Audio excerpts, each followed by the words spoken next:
나오신 여러분들을 환영합니다. 이 시간 우리 지난 한 주를 돌아보시며 참회하는 마음으로 하나님 앞으로 나가겠습니다.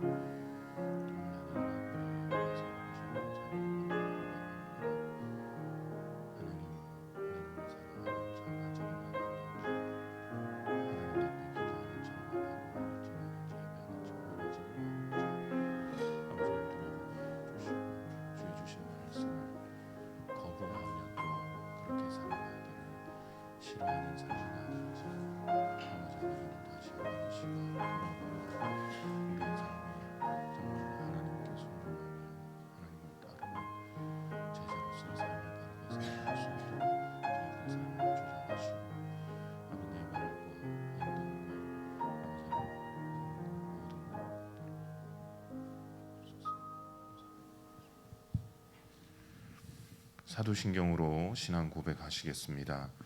전능하사 천지를 만드신 하나님 아버지를 내가 믿사오며 그 외아들 우리 주 예수 그리스도를 믿사오니 이는 성령으로 잉태하사 동정녀 마리아에게 나시고 본디오 빌라도에게 고난을 받으사 십자가에 못 박혀 죽으시고 장사한 지 사흘 만에 죽은 자 가운데서 다시 살아나시며 하늘에 오르사 전능하신 하나님 우편에 앉아 계시다가 저리로서 산자와 죽은 자를 심판하러 오시리라.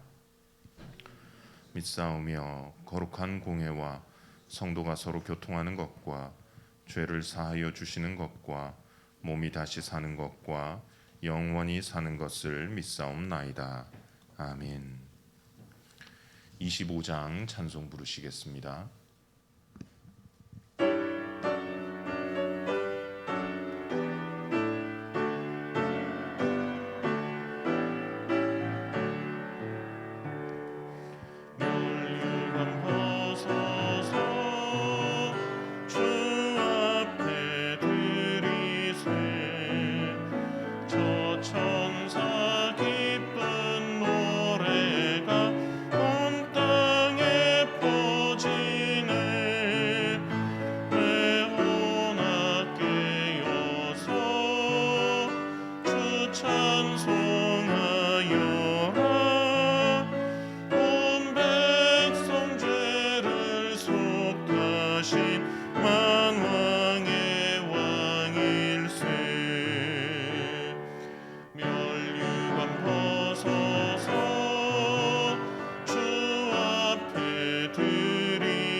아멘. 284장입니다.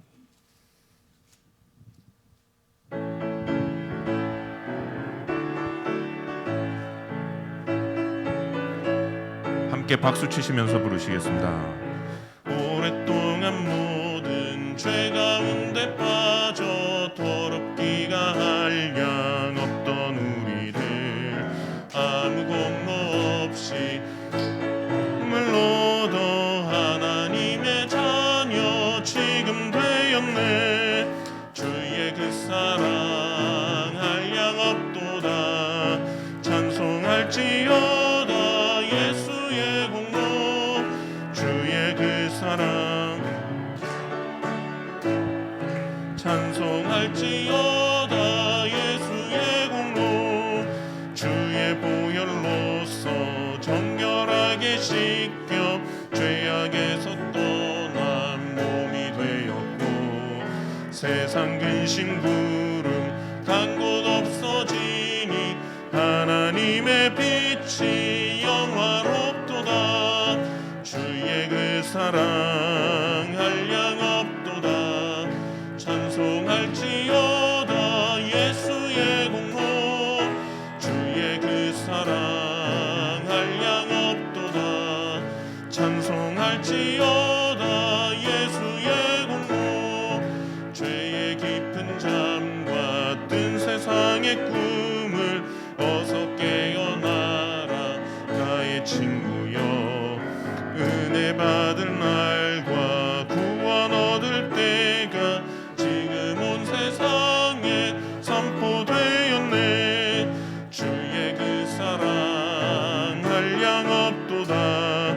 찬송할지어다 예수의 공로. 주의 그 사랑 한량 없도다. 찬송할지어다 예수의 공로.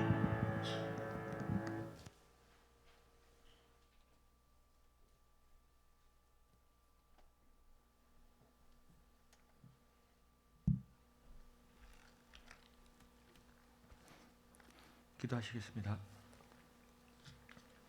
오래 참으시고 선택한 우리를 끝까지 포기하지 않으시는 사랑의 하나님, 그 은혜를 감사드립니다. 우리의 마음이 무너질 때 기도 영으로 세워주셨고 이 깜깜한 현실에도 등불과 참 목자의 심정과 음성으로 인도해 주시니 감사드립니다. 그와 같은 우리를 버리지 않으시고 죄중에 헤맬 때도 또 이 허무한 시절에도 변함없이 동행하여 보호해 주심을 믿으며 무한 감사드립니다.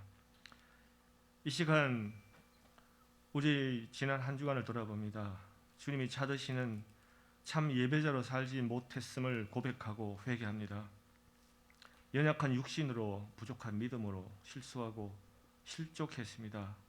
알게 모르게 지은 모든 허물들 기억나게 하시고 회개하오니 용서하여 주시옵소서. 빛과 소망의 하나님, 우리를 빛의 자녀로 부르셨으니 날마다 새롭게 태어나기를 원합니다. 내가 죄인 중에 괴수임을 고백한 사도 바울처럼 바로 내가 이 세상에서 가장 큰 문제임을 깨닫는 지혜를 주셔서 내가 변하고 가정과 교회가 바뀌고 이 사회와 세상이 아름답게 변해가는 선한 영향력을 풍기는 믿음의 용사들이 모두 되기를 소원합니다. 어제보다 나은 오늘이 되고 내일보다 내년이 더 좋아지는 우리의 믿음이 되기를 원합니다. 그래서 이 코로나조차도 감사함으로 이겨내고 마침내 감사함으로 우리의 삶 전체가 마무리되는 우리의 일생이 되기를 간절히 소원합니다. 이제 곧 닥쳐올 어둡고 차가운 긴 겨울을 전능하신 하나님 손에 맡깁니다. 항상 오르신 하나님을 의지합니다. 하나님의 꿈이 우리의 비전이 되고 예수님의 성품이 우리의 인격이 되고 성령님의 권능이 우리의 능력이 되길 원하고 바라고 기도합니다. 이렇게 더 심해지는 코로나와 한 주일 앞으로 다가온 대통령 선거로 인하여 정치, 경제, 사회 모든 분위기가 혼란스럽고 긴장 속에 소란스럽지만 우리는 하나님의 섭리를 믿습니다. 바른 선택이 있게 하시고 또 그 결과에 순응하는 이 나라 모든 국민이 되게 하셔서 이 또한 하나님의 주권 아래에 있음을 세상에 알게 역사하여 주시옵소서. 우리 각 가정과 교회, 직장, 학교와 사람들을 유월절의 능력으로 보호해 주시고 한글 학교와 다시 시작하는 주일학교를 은혜 가운데 인도하여 주시옵소서. 시험 들거나 건강과 생활고로 힘겨워하는 성도님들 기억하여 주시고 이 교회를 위해 봉사하는 성길들과 두 분의 목사님과 그 가정을 살피셔서 모든 것이 주님의 은혜로 감사함이 넘치게 복내려 주시옵소서. 이 시간 선포되는 말씀의 능력을 부어주시고 은혜 충만한 예배가 되기를 간절히 바라며 모든 것 우리의 구원자 되시는 예수 그리스도 이름으로 기도드립니다. 아멘.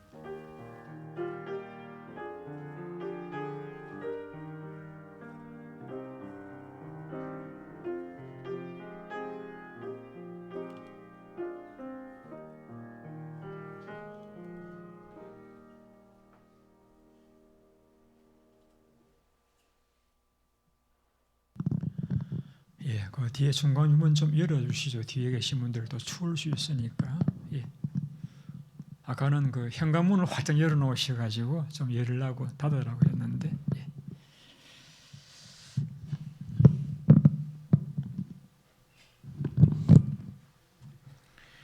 예, 우리 마가복음 10장 말씀 보시겠습니다.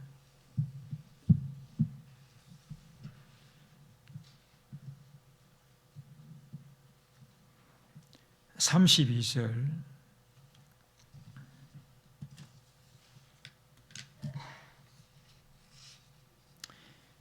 예루살렘에서 올라가는 길에 예수께서 그들 앞에 서서 가시는데 그들이 놀라고 따르는 자들은 두려워하더라. 이에 다시 12 제자를 데리시고 자기가 당할 일을 말씀하여 이르시되 보라 우리가 예루살렘에 올라가노니 인자가 대제사장들과 서기관들에게 넘겨짐에 그들이 죽이기로 결의하고 이방인들에게 넘겨주겠고 그들은 능욕하며 침뱉으며 채찍질하고 죽일 것이나 3일 만에 살아나리라 하시니라. 아멘. 여기 이제 그림 좀 보여주시겠습니까?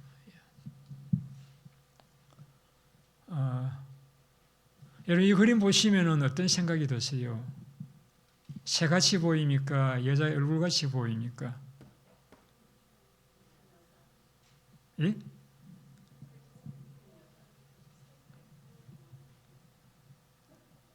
예, 가만히 보시면은 여자의 얼굴 같기도 하고 또 자세히 보시면은 새가 날고 새 마리 날고 있는 그림입니다. 이해가 되십니까? 예, 또 그림 하나 보여주세요.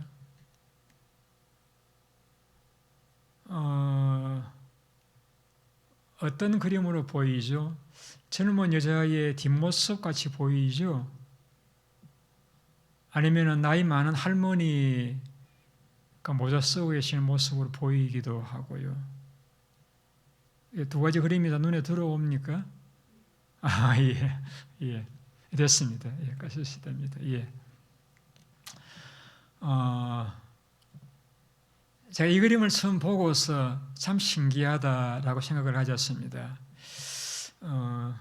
어떻게 보면은 이제 여자의 이제 얼굴이기도 하고, 어떻게 보면은 새가 날고 있는 그림이기도 하고, 동일한 그림인데 이제 보는 시각에 따라서 여자의 얼굴로 보이기도 하고, 또 새가 날고 있는 그림으로 보이기도 하고, 그렇죠. 그런데 우리가 사실은 이 보는 것도 착각이 이렇게 있을 수 있고 여러 가지 관점에서 볼 수가 있는데, 보는 것만이 아니라 듣는 것도 그래요. 듣는 것도 동일한 설교 말씀을 전하지만은 어떤 분은 마음에 시험에 드시는 분도 계실 수가 있고, 어떤 분은 참 은혜 받았다고 감사하는 분들도 있고, 그러신 것을 보게 되었습니다. 예수님과 제자들이 예루살렘을 향해서 올라가고 계시는 과정에 있었던 주님의 말씀을 오늘 읽었습니다. 제자들의 마음 속에는 예루살렘을 올라가면서 걱정이 많았습니다. 왜냐하면은 예루살렘에는 그 무서운 바리새인들도 있고 또 사내들인 공의에서 어떤 결정을 했는가 하면은 예수님을 믿는 사람은 유대인 사회에서 다 내어 쫓아내기로 결정을 했습니다. 그러니까 예수님을 믿고 따르는 사람들은 유대인 사회에서 출교하기로 결정이 되어졌기 때문에 예루살렘 올라가면서 예루살렘 올라가서 어떤 소동이 벌어질 것인가. 예수님도 그러하시고 우리들도 이제 쫓겨나게 될 텐데 어떻게 될 것인가. 그러한 두려움이 그들의 마음속에 있었습니다. 한번 성경을 다시 읽어드릴게요. 32절 말씀. 예루살렘으로 올라가는 길에 예수께서 그들 앞에 서서 가시는데 그들이라고 하는 제자들이 놀라고 따르는 자들은 두려워하더라. 전에 말씀드렸던 대로 두려움의 감정이 우리에게 필요해요. 그래서 위험한 이제 차길을 운전할 때든지 건널 때든지 요즘처럼 또 바이러스가 횡행하는 그런 때에 우리가 조심하기 위해서 두려움도 필요합니다. 그런데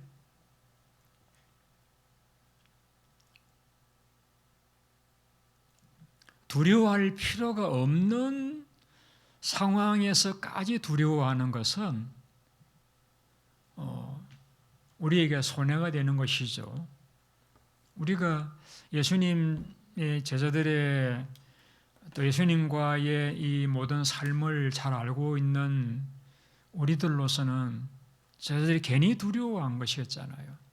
두려워할 필요가 없었는데 예수님 고난을 당하시긴 했습니다마는 또 부활하셨잖아요. 그리고 열심히 복음을 전하고 교회는 확장되어져 나가는 그런 결과를 가져왔잖아요. 그래서 이 두려움은 저희들이 두려워할 필요가 없는 두려움이었습니다. 예루살렘 올라갈 적에 정작 그들이 많은 사람들로도 환영을 받았잖아요. 예수님 입성하실 적에 많은 사람들이 호산나를 부르고 겉옷을 벗어서 길에 깔기도 하고 환영하고 기뻐하며 맞이해 주었잖아요. 그런데 이제 거기까지 내다보지 못한 제자들은 두려워하고 있더라. 그렇게 말씀하고 있죠. 주님께서 두려워하고 있는 제자들을 이제 격려하시기 위해서 12제자에게 자기 당할 일을 말씀하여 이르시되 라고 하면서 33절을 보시기 바랍니다. 보라, 우리가 예루살렘 올라가는데 인자가 제사장들과 서기관들에게 넘겨지고 그들은 예수님을 죽이기로 결정을 하고 로마인들에게 넘겨주겠고 34절 그들은 능욕하며 침뱉고 채찍질하고 죽일 것이나 3일 만에 살아나리라 하시니라. 제자들이 예상하고 있는 대로 고난은 있습니다. 핍박은 있습니다. 없는 건 아니에요. 그런데 실제 핍박을 당한 대상은 제자들이 아니고 예수님 본인이셨잖아요. 제자들 가운데서 잡히거나 죽임을 당한 자는 없었잖아요. 고난당하실 분은 예수님이셨잖아요. 근데 예수님은 32절에 보시게 되면은 제자들 앞에 서서 가셨다. 전혀 두려워하거나 놀라지 않으셨다는 것이죠. 그래서 오늘 아침에는 제자들은 두려워할 일은 아니었지만은 예수님은 오히려 두려워할 그런 상황이셨는데 예수님은 왜 두려워하지 않으시고 담대할 수가 있었느냐 하는 그것을 좀 생각을 해보려고 합니다. 예수님께서 예루살렘에서 당하신 고난 중에서 극심한 고통, 당연히 우리가 십자가에서 못에 박히우신 그런 고난을 말씀하지 않을 수가 없죠. 그 두 손과 두 발에 못을 박히우시고 나무 십자가 위에 달려 계시는 동안에 줄로 묶어 놓으신 것도 아니기 때문에 자연히 온몸의 그 체중이 그 손과 발에 박힌 못에 의해서 지탱되시다 보니까 아프고 고통스럽고 힘든 그런 이제 고난을 주님이 십자가 위에서 당하셨습니다. 뿐만 아니라 그 로마인들이 예수님을 이제 나무에 묶어 놓고는 채찍으로 쳤지 않습니까? 그 채찍은 그냥 채찍이 아니라 채찍 끝에는 그 뼈 가죽이 달려 있어가지고 그걸로 치면은 살점이 뜯겨져 나오는 그런 채찍입니다. 그런 채찍을 맞으신 주님 뿐만 아니라 십자가에 달리실 적에는 옷도 다 이렇게 빼앗겼잖아요. 그래서 옷 없이 수치를 당하신 그러한 고난. 무엇보다도 예수님께서 그렇게 고치시고 먹이시고 사랑해 주셨던 그 무리들이 예수님을 못 박으라고 고함 지르던 그런 일들을 기억하실 적에 동일한 인간이신 주님께서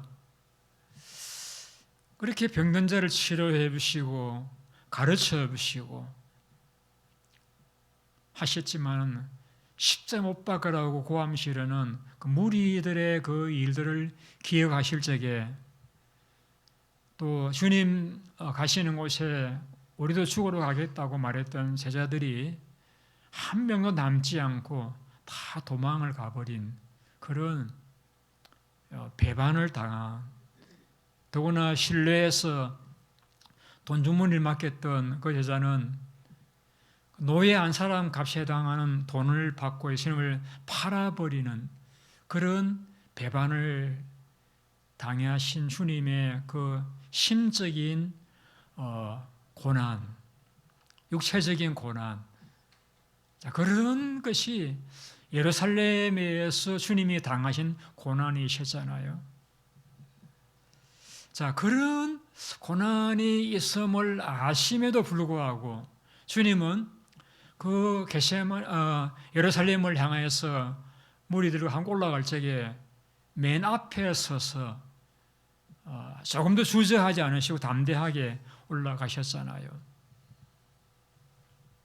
오히려 환영받을 일을 모르고 두려워하는 제자들과는 반대로 고난 당하실 것을 아시는 주님께서는 담대하게 올라가셨잖아요. 왜일까요?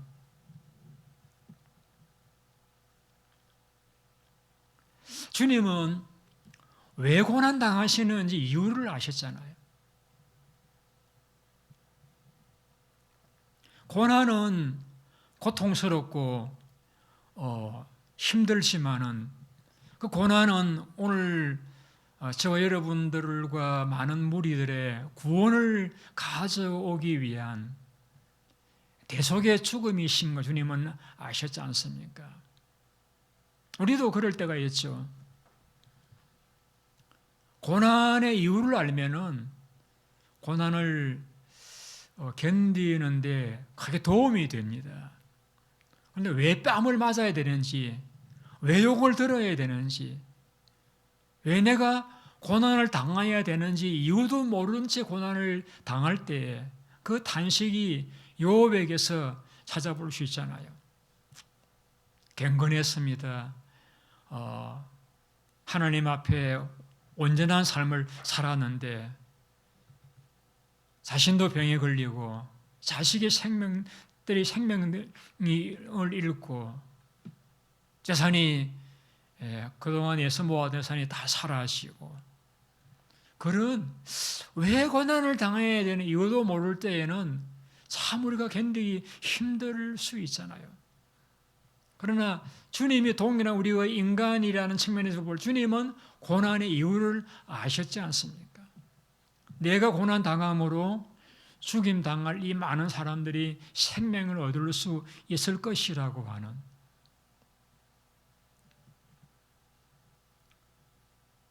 고난의 이유를 알면은 우리가 고난을 때로는 기쁘게, 때로는 담대하게 감당할 수가 있는 것입니다. 코로나가 왔을 적에 많은 사람들이 하는 말이 이게 뭐냐? 그런 질문을 던지는 것을 들었습니다. 이게 뭐냐 도대체?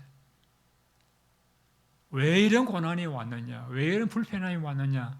왜 이렇게 많은 사람들이 생명을 잃어야 되느냐? 이게 뭐냐? 고난의 이유를 모르다 보니까 혼란스럽고 두려움이 더 심해지지 않나라고 생각되어지는 것입니다.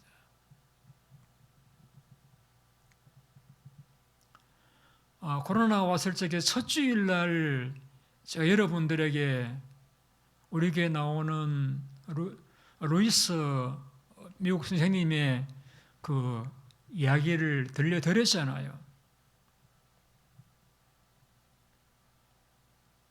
여러분 기억하실지 모르겠는데 루이스 선생님이 어떤 말을 전해주었는가 하면은 주의 보혈로 우리를 덮어주옵소서 기도하라고 했잖아요.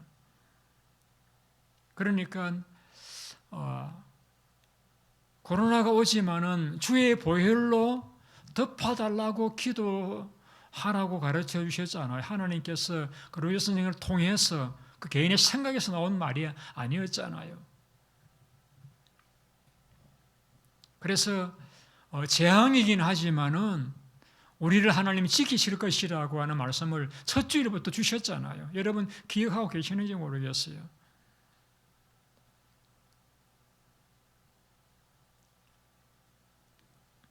물론 앞으로 어떤 일이 있을지 모르긴 합니다만은 첫 주일부터 그러한 메시지가 주어졌다는 것은 하나님께 지켜주시겠다라고 하시는 약속의 말씀이시잖아요.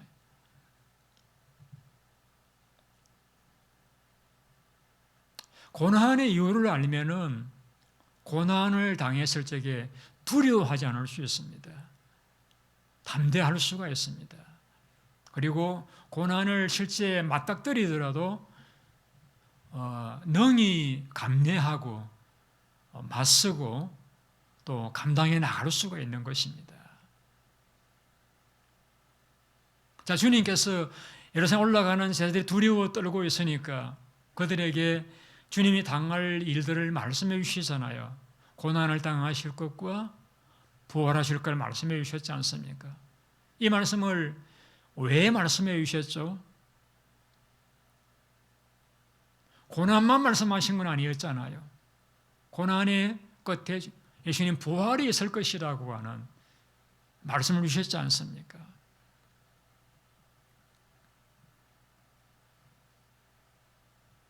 고난이 끝이 아니라고 하는, 부활이 있을 것이라고 하는, 고난은 짧은 기간에 불과할 것이고 놀라운 일이 있을 것이라고 하는 말씀을 주셨지 않습니까? 주님께서 인정하셔가지고 두려워하는 제자들의 마음을 격려해 주시기 위해서 말씀해 주셨잖아요. 그런데 누가복음에 보시게 되면은 제자들은 그 말을 들으면서도 무슨 말을 하는지 이해를 하지 못하더라라고 했습니다. 또 다른 복음서에서는 묻기도 두려워했다라고 했습니다.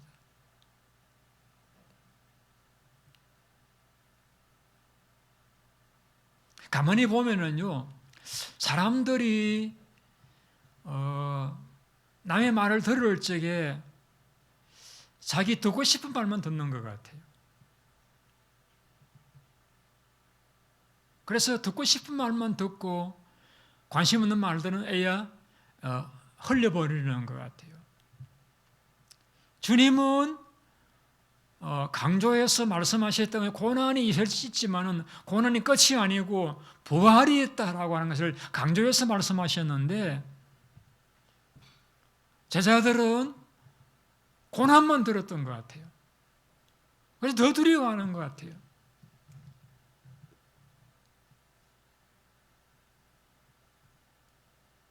우리는 내가 듣고 싶어하는 말만 들으려고 하는 것이 아니라 하나님이 나에게 하시고 싶어 하시는 말씀을 들어야 됩니다. 다시 말씀드리면은 내가 듣고 싶어 하는 말을 들으려고 하는 것이 아니라 내가 들어야 할 말씀을 들어야 되는 겁니다. 내가 들어야 될 말씀을 듣게 되어지면은 우리 두려워하지 않고 담대하게 혹은 감사하며 살아갈 수가 있지 않겠습니까?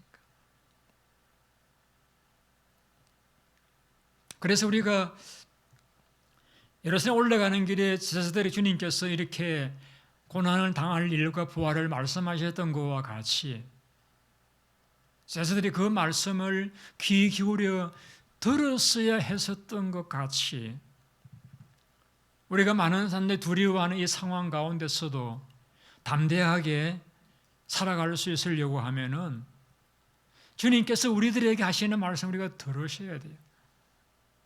아니, 여러분 개인 각자에게 주님께서 분명히 여러분을 사랑하시기 때문에 말씀을 저는 주셨다고 생각을 합니다. 여러분 듣지 못하셔서 그걸 지나 흘려보내셨는지는 모르겠습니다만은 분명히 주님께서는 우리들에게 말씀 주셨다고 저는 믿습니다.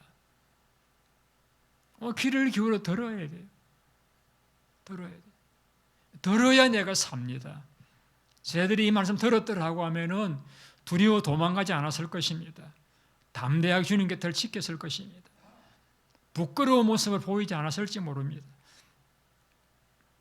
흘러들어 버렸기 때문에, 듣지 않았기 때문에 그들은 벌거벗은 채로 호디브를 버리고 도망가기도 하고 예수님을 모른다고 부인하기도 하는, 또 배반하기도 하는 그러한 부끄러운 모습을 노출시켜버리고 말았던 것이죠.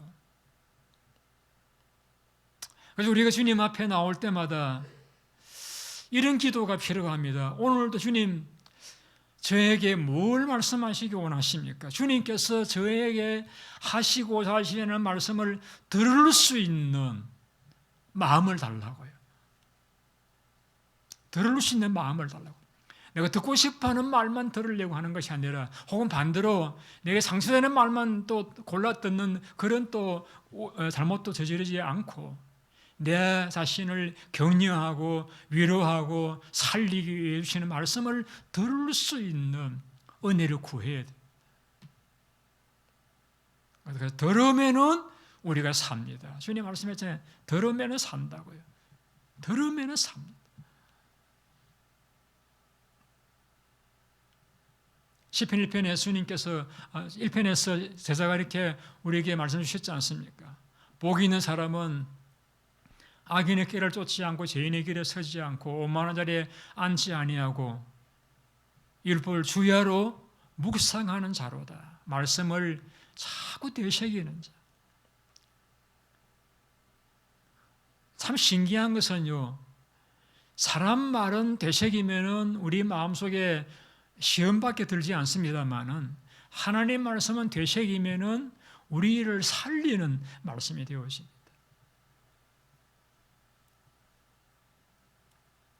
우리가 말씀을 통해서 고난의 이유를 아시게 되어지면은 우리도 예수님처럼 두려워하지 않고 담대하게 얼마든지 행복하게 살아갈 수 있는데 긴장하고 살지 않고 찬송하면서 감사하면서 복음을 전하면서 다른 분들을 위로하면서 좀 격려하면서 보살펴 주면서 그렇게 살아갈 수 있으면 얼마나 좋겠습니까?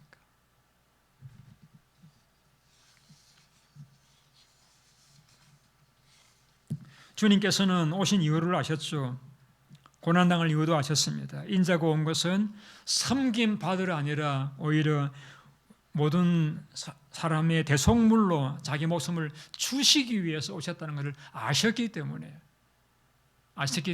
주님은 고난을 직면하셨지만은 당황하지 않고 두려워하지 않고 담대하게 그 길을 걸어가실 수가 있으셨다라는 것입니다.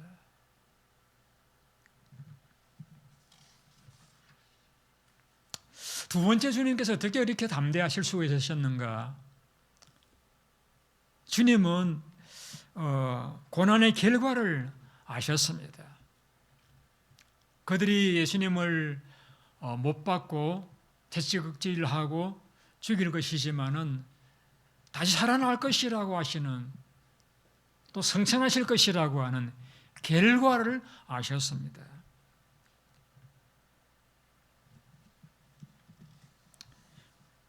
근데 주님께서 고난의 현장을 가실 적에 주님 혼자 가셔야 되잖아요. 주님께서 대속의 십자가를 이심으로 구원을 받을 것은 우리들이니까 혼자 가셔야 되지만 주님은 제자들을 데리고 가셨습니다. 왜 고난의 현장 주님은 제자들을 데리고 올라가셨을까요? 그것은 주님께서 제자들을 또 그 길을 걸어가시기를 원하셨기 때문입니다. 바울은 그랬지 않습니까? 복음과 함께 고난을 받으라. 복음과 함께 고난을 받으라. 바울은 그리스도의 남은 고난이 우리에게 주어져 있다라고 말씀했지 않습니까? 복음을 전하려고 하면 내가 사람을 만나야 되고, 복음을 전하기 위해서는 내가 희생해야 되고, 내가 고생을 해야 되잖아요.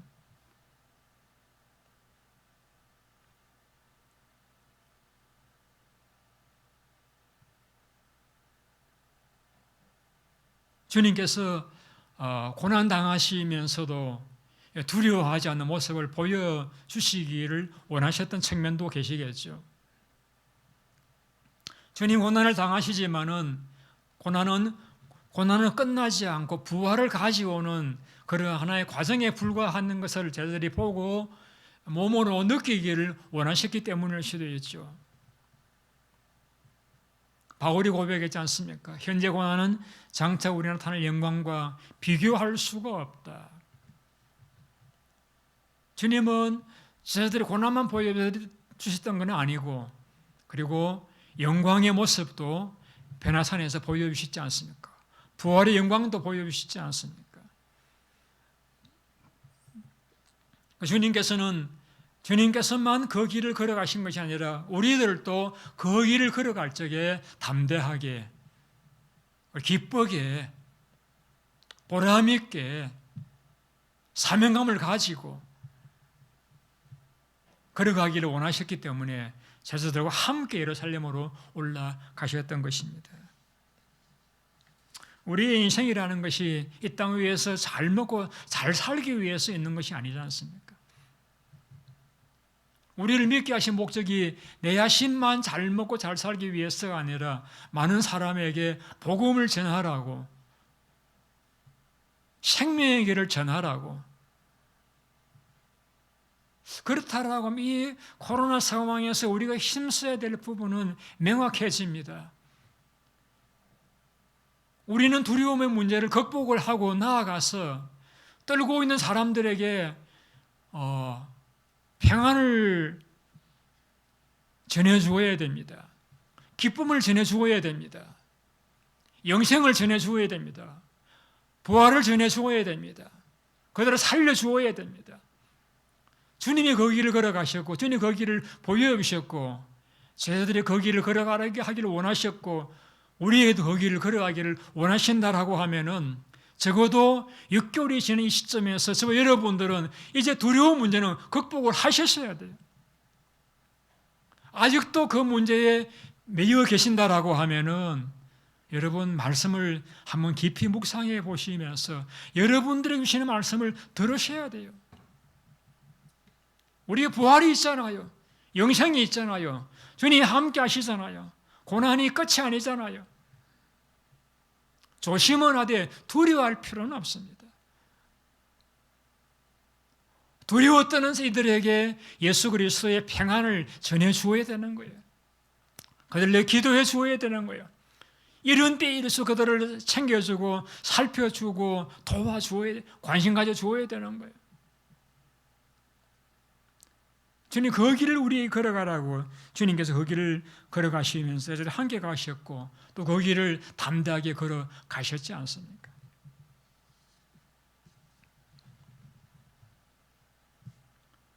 여러분 물어봅시다. 코로나가 여러분의 인생을 좌우합니까? 하나님이 좌우하십니까?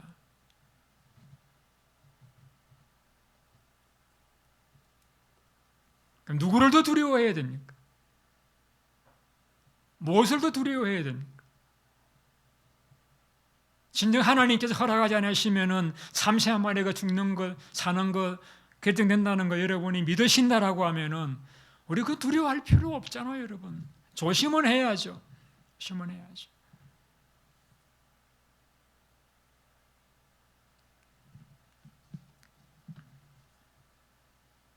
우리의 삶은 우리를 미워하는 사탄에 의해서 지배되는 삶이 아니라 우리를 사랑하시는 하나님에 의해서 지배되어지는 그런 인생이라고 하는 걸 믿으신다라고 하면은 하나님께서 우리의 삶을 살든지 죽든지 주관하신다라고 믿는다라고 하면은 우리 여유를 가지고 대할 수 있잖아요. 담대하게 살아갈 수 있잖아요.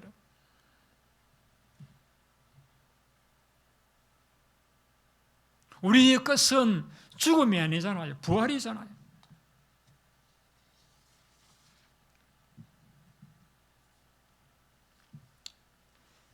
여러분 우리 인생길을 걸어가시면서 여러분도 힘들고 어려울 때가 많이 계시겠습니다만은 사실은 정확하게 진단을 해본다라고 하면은 힘든 순간은 굉장히 짧은 순간에 불과한 것입니다.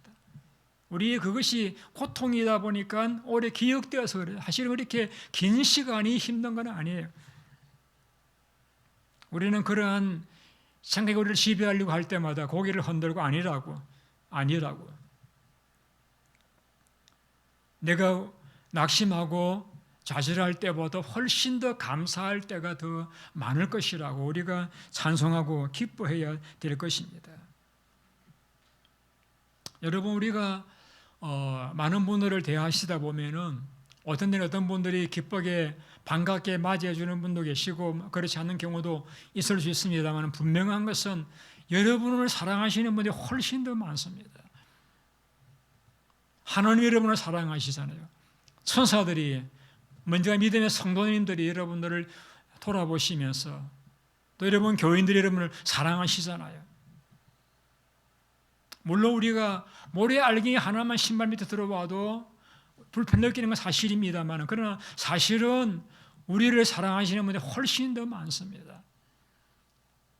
이 사실을 생각하신다라고 하면은 우리가 두려워하지 않고 담대하게 살아갈 수가 있을 것입니다. 요한계시록을 가보시게 되면은 천국이 어떤 모습인지를 묘사한 다음에 그 천국이 이동하는 모습을 성경은 묘사하고 있습니다. 요한계시록 21장에 보시게 되면 내가 보매 거룩한 성 예루살렘이 하나님께로부터 하늘에서 내려오니 그 준비한 것이 신부가 남편을 위해서 단장한 것 같더라. 거룩한 성이 있는데 거룩한 성을 우리가 올라가야 되잖아요. 그런데 성경은 거룩한 성이 예루살렘으로부터 우리에게 내려온다라고 말씀하고 있습니다. 이게 뭡니까? 하나님께서 우리를 위해서 예비해 놓은 엄청난 축복이 우리에게 임한다는 표현이잖아요.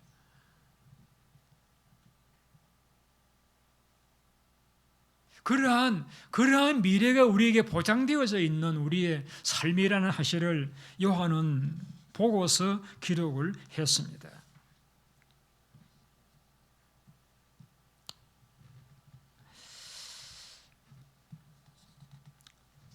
이런 사건이 지난 다음에 제사들과 주님께서 예루살렘으로 올라가셔가지고 이제 무리의 환영을 받고 또 가르치시고 성전을 청소하시고 제자들과 함께 만찬을 드시고 난 다음에 주님께서 제자들에게 주님이 떠나실 것을 또다시 말씀을 하십니다. 내가 떠나가게 될 것이다. 그래서 제자들이 또 두려워하는 거예요. 근심하는 것입니다. 그래서 주님께서 또 두려워하는 그들에게 이렇게 말씀했습니다. 내가 떠나가는 것이 너에게 유익이다. 이해가 안 되는 말씀을 하신 것이죠. 주님 옆에 계셔도 마음이 떨릴 때가 있는데 주님이 떠나가시는 것이 유익이다. 이게 무슨 말씀인가? 이해를 못했습니다. 내가 떠나가지 아니하면은 보혜사가 너희에게 오시지 아니할 것이다. 내가 가면은 내가 그를 너희에게 보낼 것이다 라고 말씀했습니다. 예수님은 육신을 지니신 분이시기 때문에 동시간에 모든 성도와 동행할 수 없습니다만은 주님께서는 가시게 되면은 성령을 보내시면은 성령님은 동시간에 모든 성도와 동행하시게 되잖아요. 그래서 주님 말씀이 두려워하지 마라, 근심하지 말라. 지금은 너희가 두려워하지만은 성령께서 오시면 너희의 기쁨이 충만하게 될 것이다. 실제적으로 제자들이 마가다락방에서 기도를 하는 가운데 성령을 체험을 하게 되어집니다. 그들은 능력받는 일에 합당한 자로 여김을 받는 것을 기뻐하면서 공회를 떠났다라고 사도행전 5장에서 기록하고 있습니다.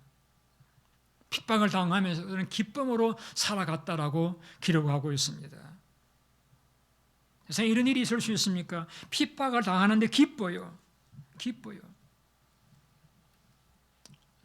성령께서 임하시면은 핍박을 받으면서도 담대하게 살아가게 되어지는 것입니다. 기쁨으로 살아가게 되어지는 거예요. 이것을 예수님께서는 해산의 고통에 비유했습니다. 여러분들께서 다 아시는 경험해 보신 일들이겠습니다만은 산모가 병원에서 해산할 때 많은 통증을 겪으시잖아요. 그래서 소리 지르시고 힘들어 하시고 가까이 있는 남편의 손을 붙잡고 힘들어 어찌할 바를 모르는 그런 때가 있잖아요. 자, 그런 산문 고통을 당하지만은 주변에 간호하고 있는 돌보는 그 환자실의 간호원들의 분위기는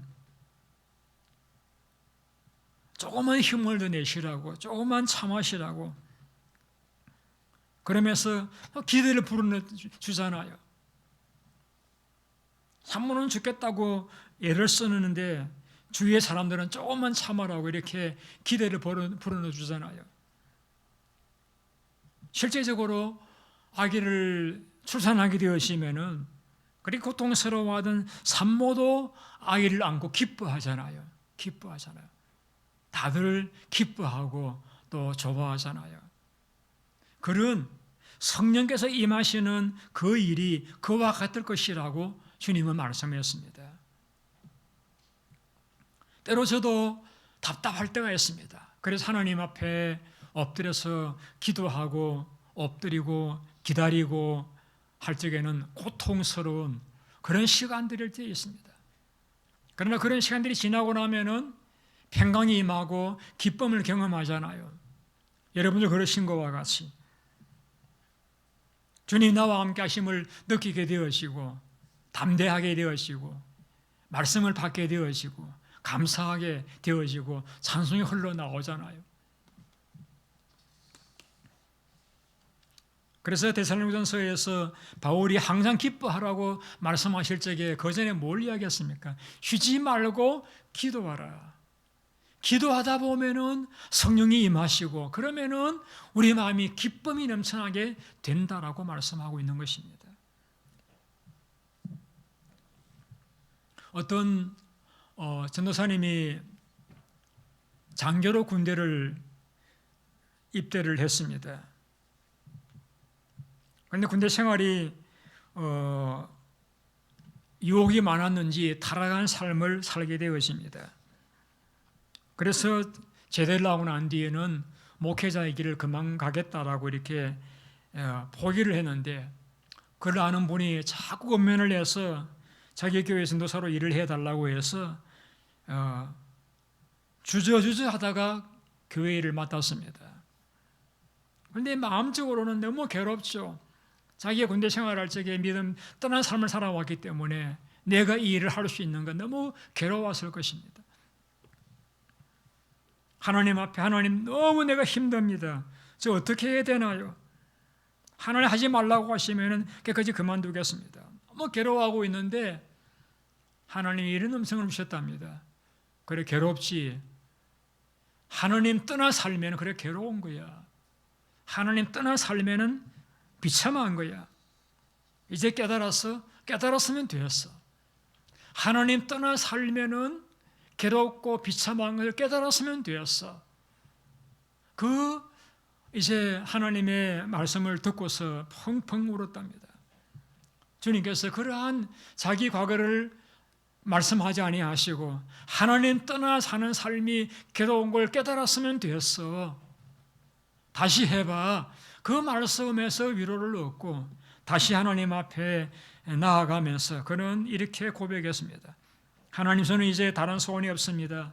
오직 예수님께서 동행하시기만 하신다라고 하면은 어떤 길이든 상관이 없습니다.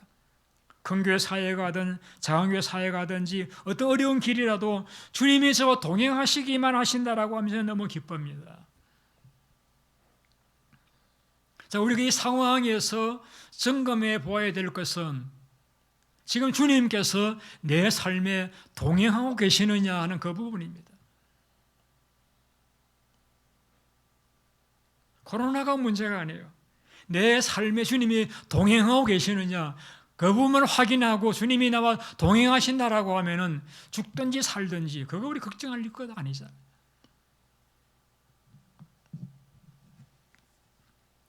바울이 에베소 교회를 신방에서 방문했을 적에 교인들을 보니까 예수를 믿기는 하는데 얼굴에 근심이 가득했습니다. 우중충했던 것 같아요. 찬송도 힘이 없고 기도도 힘이 없어요. 그래서 물어보았습니다. 너희가 믿을 때 성령을 받았느냐? 너희가 믿을 때 성령을 받았느냐? 에베소 교인들이 말하기 우리는 성령이 있음을 듣지도 못했습니다. 그래서 바울이 그들을 위해서 기도해주고 말씀했을 때 성령을 받고 은혜를 받게 되어지면서 교회가 변화되었습니다. 여러분 성령님을 체험하신 적이 있으세요? 기도 가운데 하나님의 기쁨을 경험하신 적이 있으세요? 기도하는 능력을 경험하신 적이 있으세요?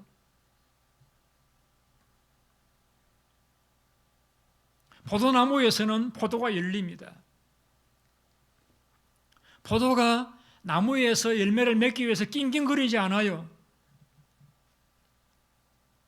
그냥 포도가 나무에 붙어 있기만 하면은 때가 되면은 열매가 맺히는 거예요.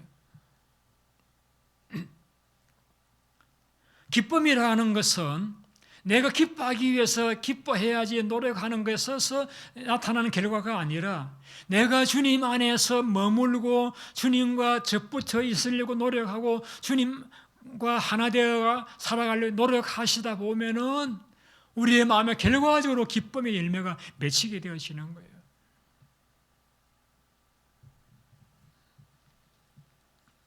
그래서 구하라 그리하면 받으리니 내 기쁨이 충만하리라 하고 말씀을 했습니다. 말씀을 마치고자 합니다. 여러분, 우리가 앞날에 어떤 일이 당할지 우리 모릅니다. 그러나 우리가 고난을 당할 적에 분명히 주님께서 인자하시기 때문에 제자들이 그렇게 하셨던 것과 같이 여러분들에게도 분명히 말씀해 주실 것입니다. 어떤 분의 팀 켈러라는 분의 그 글에 이런 표현이 있어서 마음에 좀 와닿았습니다. 우리가 잘 될 때에는 하나님께서 속삭이신데요, 우리가 평범한 삶을 살아갈 때 말씀을 하시고요, 우리 고난을 당할 적에는 큰 소리로 외치신답니다.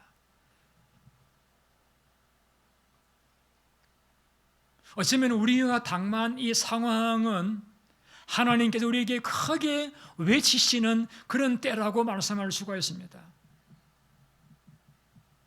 그런데 아무리 외쳐도 내가 들으려고 하지 않으면 듣지를 못하는 거예요. 여러분 한번 생각해 보세요. 이런 상황에서, 이런 상황을 통해서 하나님 우리에게 크게 무엇이라고 외치고 계실까요? 아마 이런 음성이지 않겠습니까? 기도해라. 기도해라.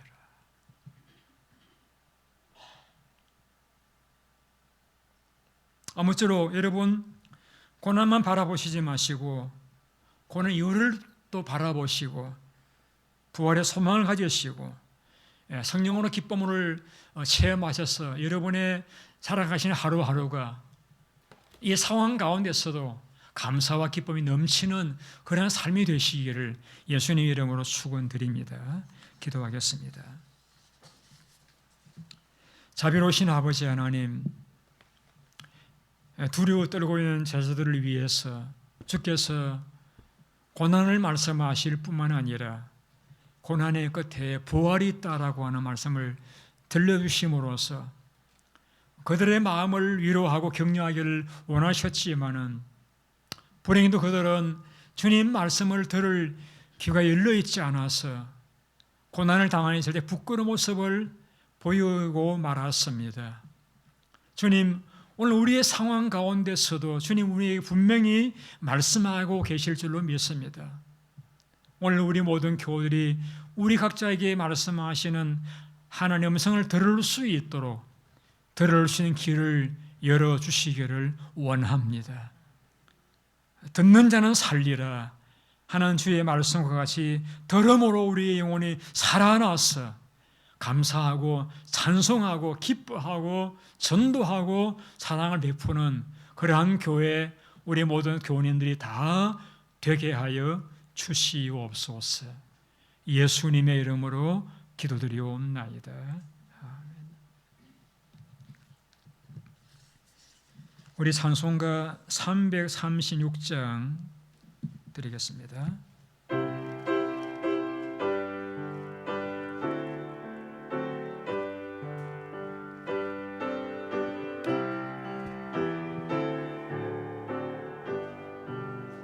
환난과 핍박 중에도 성도는 신앙 지켰네.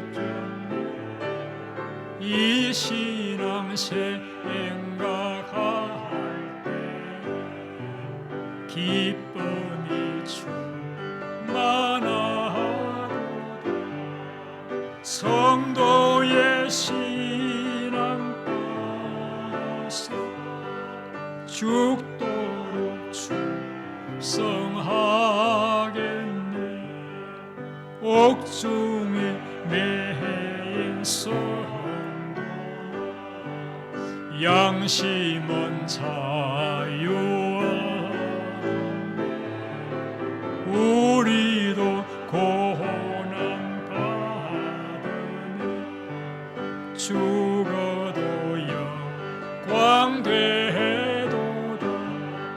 성도의 신앙 따라서 죽도록 충성하겠네. 성도의 신앙 보험받 원수도 사랑하겠네. 인자는 행실로 이 신앙 전파하리라. 성도의 신앙 따라서 죽도록 충성하겠네.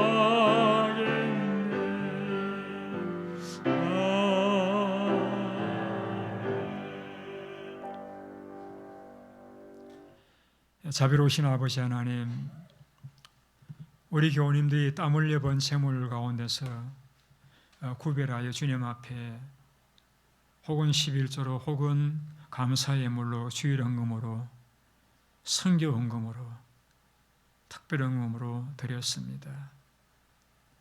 하나님께서 그 손길들에게 복을 누시어서 복되고 잘되고 강건하고 형통하시도록 축복하여 주시기를 원하옵고, 이 예물이 사용되어질 때마다 하나님이 영화롭게 되어지고 많은 사람들이 살아나는 열매를 보게 하여 주시옵소서. 예수님의 이름으로 축복하고 기도드리옵나이다. 아멘. 우리 앞뒤로 돌아보시면서 인사 나누시겠습니다. 반갑습니다. 건강하세요. 예.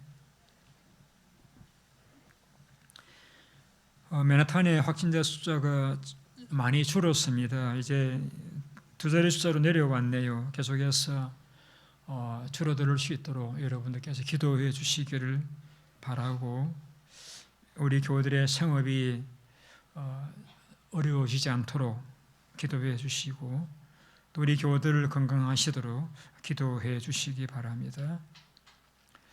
이제 예배 마치고 이 자리에서 우리 재직회를 바로 모이도록 하겠습니다. 다음 주부터는 우리 예배 시간을 1, 2부로 나누지 않고 10시에 모여서 이렇게 한 번으로 예배를 드리려고 합니다. 보니까 1부에 한 25명, 2부에 한 15명, 이렇게 한 40명이 나오는데 우리가 이렇게 50명까지 모여도 괜찮다라고 이렇게 랠리 가운데서 허락도 되어져 있는 데다가, 이 상황이 계속해서 교회를 안 나오시는 분들은 이제 못 나오고 계시다 보니까 그럴 것 같으면은 그냥 우리가 40명 같으면은 한 자리에 모여도 괜찮겠다고 여겨져 가지고 이렇게 우리 목자 모임에서 의논을 했습니다. 그래서 이제 다음 주부터 11월 달부터는 이제 10시에 다 같이 모여서 예배 드리기로 했습니다. 혹 또 그래도 불안하신 분들은 이제 뭐 뒤에서든지 또 밑에서 예배 드리실 수 있겠습니다.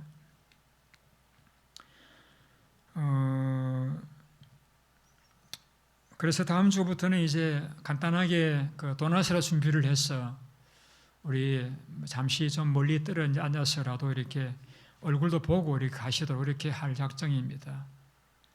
날이 추워져 가지고 이제 바깥에서 교제하는 것도 좀 어려울 것 같기도 하고 이렇게 해서 좀 거리를 떼어 안고 이렇게 하면은 안전할 것 같아요. 그렇게 해서 너무 우리가 교제가 없다 보니까 교회 분위기가 너무 좀 어두워져 가는 것 같아 가지고 좀 이렇게 변화를 시도하게 되어지는 점을 이해를 해주시기 바랍니다.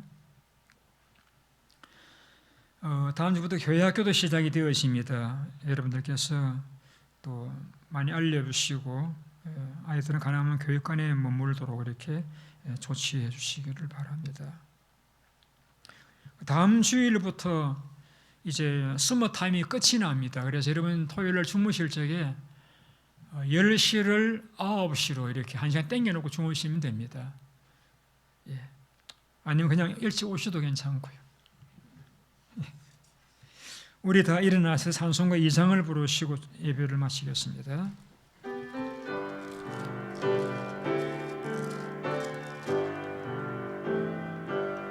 찬양 성부 성자 성령 성삼위일체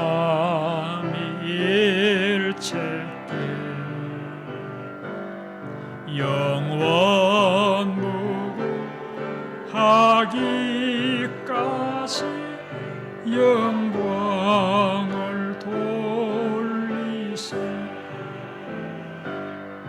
영광을 돌리세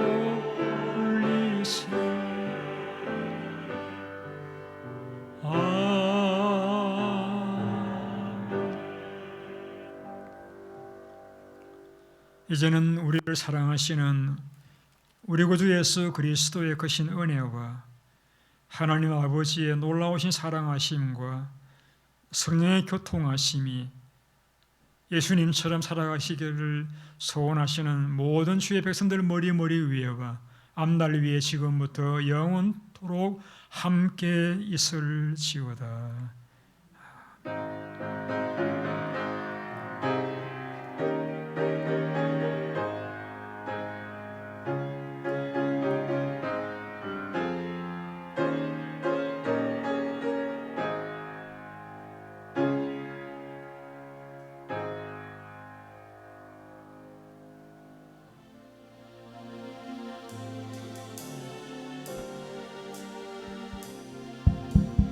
우리 자리에 앉아 주시기